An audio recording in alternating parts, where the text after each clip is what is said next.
کو इंसानी जिस्म की हिफाजत के लिए कीमती बताया है। ये एक किस्म का अनाज होता है जिसका बोता मटर की तरह का होता है और फली भी मटर से मिलती जुलती होती है। सिर्फ फर्क इतना होता है कि इसके बीज में तेल काफी मकदार में पाया जाता है, मगर मटर के बीज में नहीं पाया जाता। देसी जमीन में सोयाबीन खूब फलता फूलता है। इंसानी जिस्म की परवरिश के लिए और इंसानी जिस्म को बीमारियों से बचाने के लिए जिन अज्जा की जरूरत होती है वो सोयाबीन में भारी मकदार में पाए जाते हैं। माहिरीन ने तजर्बात के बाद देखा कि दुनिया का कोई भी अनाज ताकत देने में सोयाबीन से बढ़कर नहीं है। जिस्म की हिफाजत के लिए और ताकत देने के लिए प्रोटीन और विटामिन जैसे अज्जा की खासी ज़रूरत होती है, और ये सोयाबीन में मुनासिब मकदार में पाए जाते हैं। इससे ये जिस्म की कमी को पूरा करके जिस्म को ताकत देता है और कई अमराज से बचने का सबब बनता है। सोयाबीन का लगातार इस्तेमाल जिस्म की कमज़ोरी के लिए बेहद मुफीद है। सोयाबीन के तेल में विटामिन ए और बी की ज़्यादती की वजह से ये घी और मक्खन के बराबर ही मुफीद है और फ़ायदेमंद है। माहिरीन ग़िज़ाइयत का कहना है कि गोश्त में प्रोटीन की नहायत उम्दा किस्म पाई जाती है। अंडे में गोश्त से ज़्यादा बेहतर प्रोटीन पाई जाती है। दूध में भी पाई जाने वाली प्रोटीन उम्दा किस्म की होती है। इसके अलावा बहुत सी सब्जियां में भी प्रोटीन की उम्दा किस्म मौजूद होती है, लेकिन सोयाबीन में एक आला किस्म की प्रोटीन पाई जाती है जो इंसानी जिस्म के लिए बेहद मुफीद साबित होती है।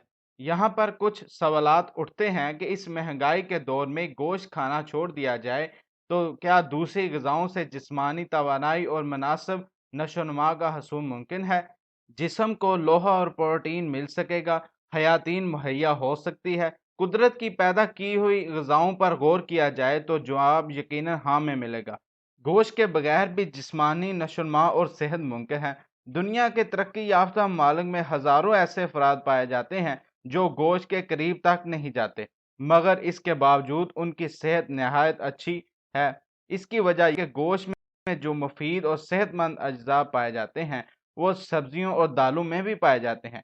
वो सब्जियों और दालों का इस्तेमाल करते हैं। इन सब सब्जियों और दालों में से सोयाबीन ऐसी चीज़ है जिसमें उम्दा प्रोटीन का ज़ख़ीरा पाया जाता है। जिस्मानी सेहत और तंदुरुस्ती के लिए बहुत कम प्रोटीन दरकार होती है, बल्कि माहिरीन का कहना है कि रोज़ाना 1 औंस प्रोटीन तंदुरुस्त जिस्म के लिए काफ़ी है, लेकिन अच्छी सेहत के लिए या हिफाजती तदाबीर के लिए इसकी मकदार 2 औंस तक बढ़ाई जा सकती है। लेकिन 2 औंस तक बढ़ाने की वजह से मैदा गैर मामूली बोझिल हो सकता है। इसलिए गोश्त, दूध, अंडे और कीमती अशिया मैसर ना होने की सूरत में सोयाबीन का इस्तेमाल करके प्रोटीन की मकदार बआसानी हासिल की जा सकती है। सोयाबीन प्रोटीन के हसूल के लिए बेहतरीन ज़रिया है। यूरोपी ममालिक में सोयाबीन बेहतरीन ग़िज़ा के तौर पर मुख्तलिफ पकवान की सूरत में खाया जाता है। वो लोग इसे हयातीन का ख़जाना भी कहते हैं। एशिया ममालिक की अवाम भी इस हकीकत से आशना है कि सोयाबीन अपनी ग़िज़ाइयत के लिहाज से गोश्त, पनीर, दूध और अंडे से बढ़कर है। सोयाबीन दुनिया की कदीम तरीन फसल है। सोयाबीन तमाम ग़िज़ाओं से ज़्यादा ग़िज़ाइयत से भरपूर है जो इंसान को अब तक मालूम हो सका है। इसका इस्तेमाल मामूली ग़िज़ाओं को भी बेहतर और अच्छी ग़िज़ा को बेहतरीन बना सकता है।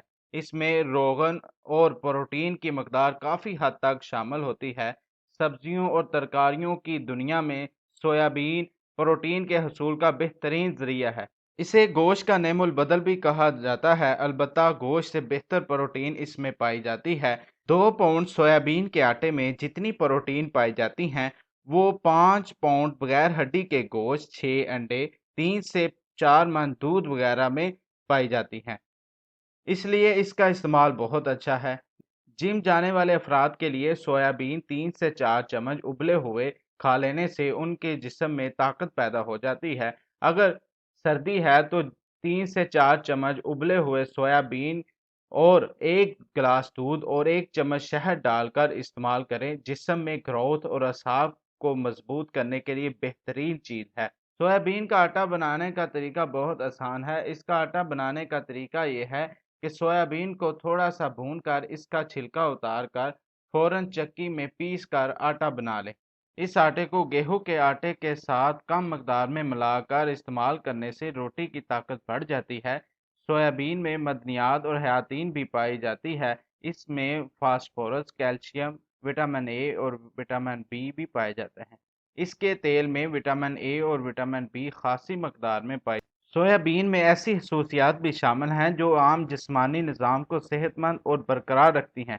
यही वजह है कि जब इंसान के जिस्म में कोई खलल या खराबी होती है तो सोयाबीन का इस्तेमाल किया जाता है, जो कि नहायत मुफीद है। सोयाबीन का ज़रूरत से ज़्यादा इस्तेमाल करना आपको फ़ायदे की बजाय नुकसान दे सकता है, इसलिए मुनासिब है कि मुनासिब मकदार में इस्तेमाल किया जाए। सोयाबीन खाने से किन लोगों को एहतियात करनी चाहिए? शुगर में मुब्तला लोग जो दवाई का भी इस्तेमाल कर रहे हैं, इन अफराद को सोयाबीन का ज़्यादा इस्तेमाल नहीं करना चाहिए, क्योंकि सोयाबीन का ज़्यादा इस्तेमाल इनकी ब्लड शुगर में गड़बड़ पैदा कर सकता है। ऐसे अफराद जो गुर्दों के मर्ज में मुब्तला हैं वो सोयाबीन का ज़्यादा इस्तेमाल ना करें। इसके अलावा जो गुर्दों में मुब्तला अफराद अद्वियात का इस्तेमाल कर रहे हैं वो हरगिज़ सोयाबीन का इस्तेमाल ना करें, क्योंकि सोयाबीन के इस्तेमाल से गुर्दों के मरीज़ को परेशानी का सामना करना पड़ सकता है। हाइपोथायराइड के मरीज़ भी इसका हरगिज़ इस्तेमाल ना करें। हाइपोथायराइड के मरीज़ अगर सोयाबीन का इस्तेमाल करेंगे तो उनका थायराइड का जो लेवल है वो अपसेट होने का चांस होता है, इसलिए सोयाबीन का इस्तेमाल हरगिज़ मत करें। सोयाबीन में प्रोटीन और चिकनाई पाए जाने की वजह से ये मैदे के मरीजों के लिए भी ज़्यादा खाना मुफीद नहीं, क्योंकि इससे मैदा भारी हो जाता है, इसलिए मैदे के मरीज लोग जो हैं वो इसका कम इस्तेमाल करें। उम्मीद है आपको वीडियो पसंद आई होगी। हमारी वीडियो को लाइक एंड शेयर और सब्सक्राइब लाजमी कर दें। फिर मिलेंगे एक नई वीडियो के साथ। अल्लाह हाफ़िज़।